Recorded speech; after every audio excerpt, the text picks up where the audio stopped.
Le musulman, il n'adore pas Allah pour avoir plein de biens matériels dans sa vie. Allah, il est généreux, il donne à tout le monde. Même les gens qui insultent Allah, qui insultent sa religion, qui insultent les musulmans, Allah leur donne quand même plein de biens matériels. Parce que Allah est le créateur de l'univers. Parce que Allah, il est Ar-Rahman.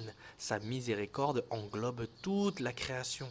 Que les gens soient musulmans ou non, Allah est miséricordieux envers toute la création dans ce bas monde. Allah est aussi Al-Wahhab, celui qui donne.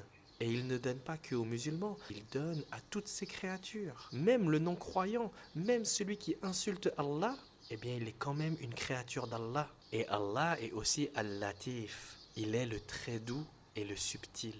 Et il est aussi Al-Adl, le parfaitement juste.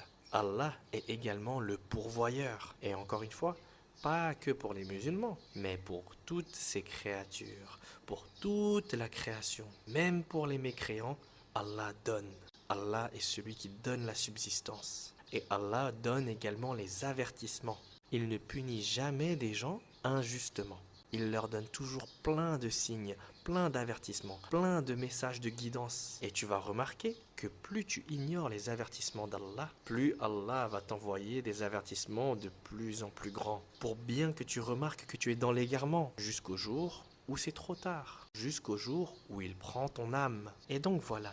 Allah donne des bénédictions à tout le monde. La vie, la santé, la richesse, l'intelligence. C'est lui qui fait tomber la pluie. C'est lui qui a paramétré tout l'univers. C'est lui qui décide comment les fruits vont pousser. C'est Allah qui décide qui aura des enfants ou non. Et c'est Allah qui accorde la réussite également. Que ce soit la réussite du bas monde ou la réussite de l'au-delà.